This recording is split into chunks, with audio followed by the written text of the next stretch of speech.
Ayo masuk, masuk. Waktunya ngaji, ayo masuk semuanya, ayo masuk. Hei, Pak Ustadz datang. Ayo ngaji, ayo. Ayo. Oh ya, ayo saling dulu. Ayo.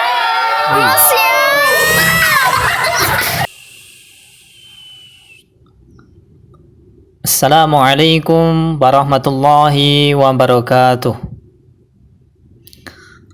Sebagaimana kita ketahui, hukum tanwin dan nun mati itu ada 5, yaitu idhar, idgham bi gunnah, idgham bila gunnah, iklab, dan ikhfa. Untuk kali ini kami akan membahas tentang hukum tanwin dan nun mati bagian yang kelima, yaitu ikhfa. Ikhfa secara bahasa adalah samar. Sedangkan menurut istilah, ikhfa adalah mengucapkan huruf dengan sifat antara idhar dan idgham tanpa tasdid, serta menjaga gunnah pada huruf yang diikhfakan.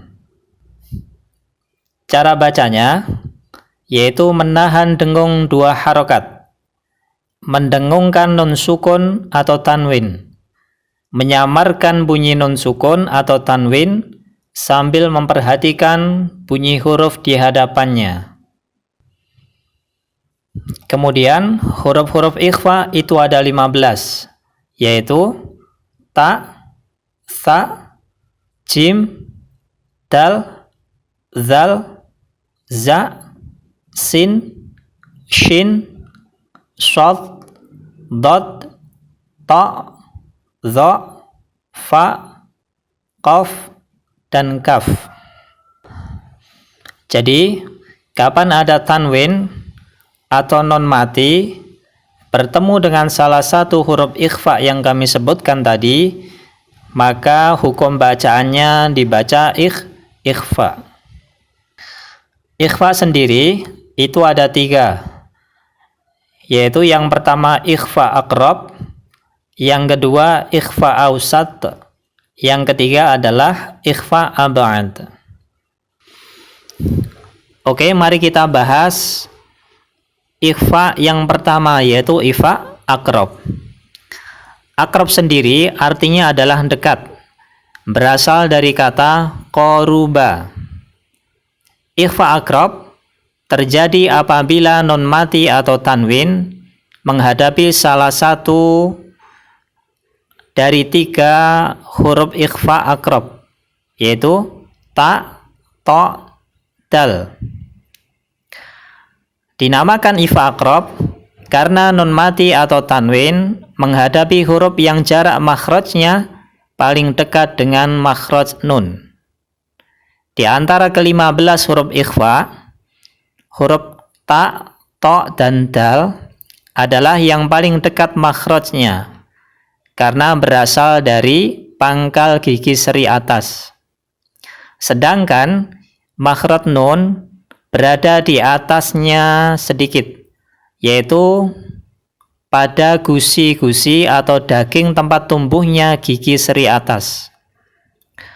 Suara yang dihasilkan dari hukum ikhfa aqrab adalah mendekati bunyi N. Kalau dalam bahasa Indonesia, mendekati bunyi N. Kemudian, suara ditahan 2 ketukan agar tidak tertukar dengan idhar yang hanya dibaca 1 ketukan. Pada waktu mengucapkan huruf ikhfa aqrab ini, bacaan ikhfa-nya lebih pendek daripada gunnahnya. Oke, langsung ke contoh. Yang pertama adalah huruf ta. Jadi yang warna kuning ini adalah nun mati, yang bawah adalah tanwin. Cara bacanya faman tabi'a. Jadi nunnya itu mendekati huruf N. Kemudian yang tanwin jannatin tajri.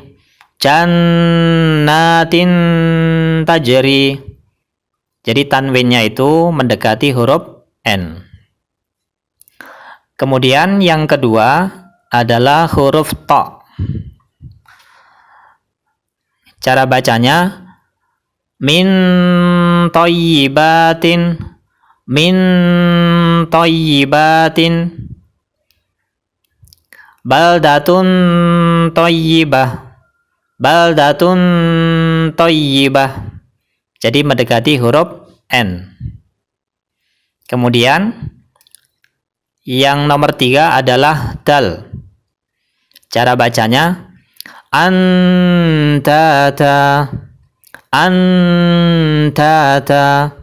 takkan takka, takkan takka.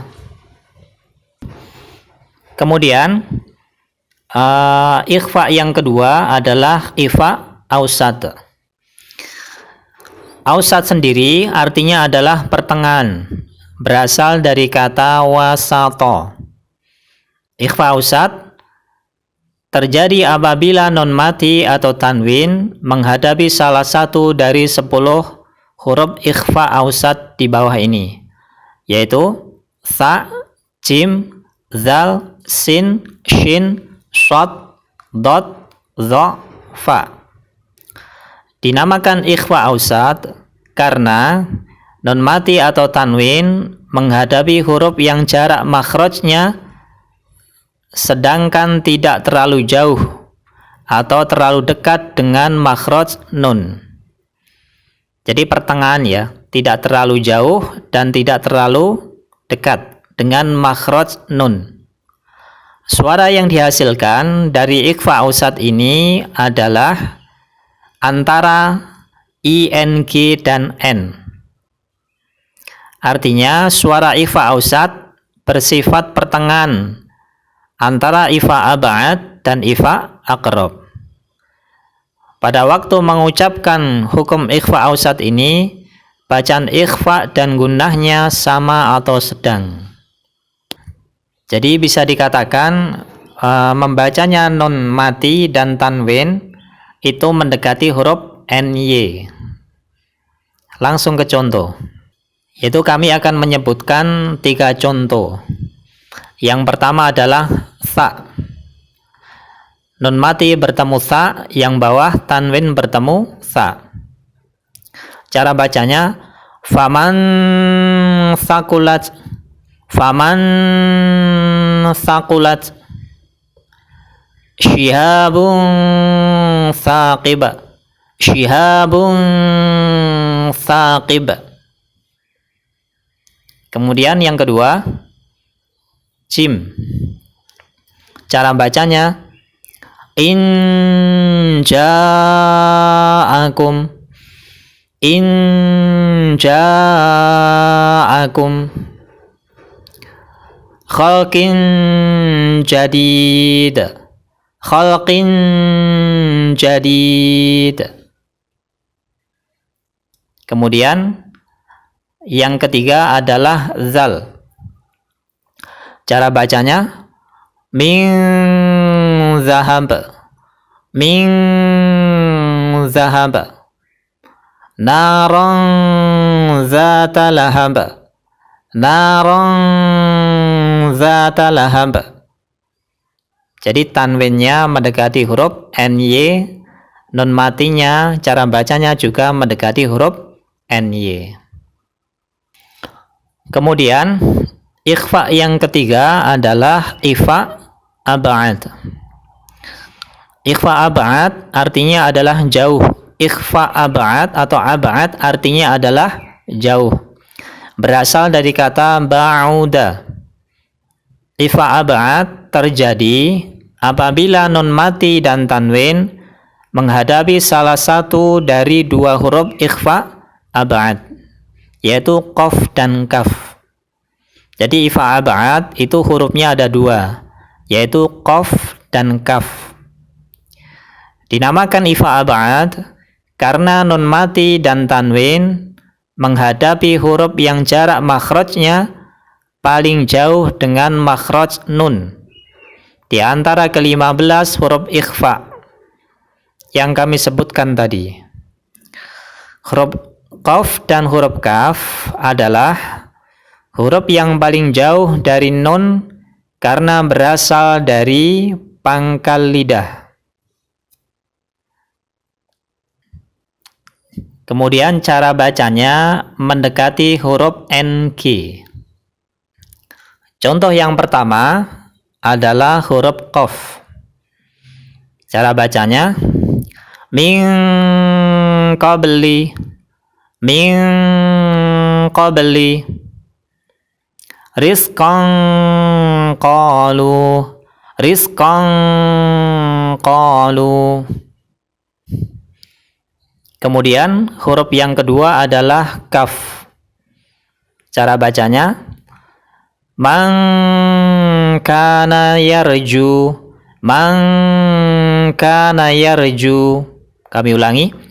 Man kana yarju, man kana yarju.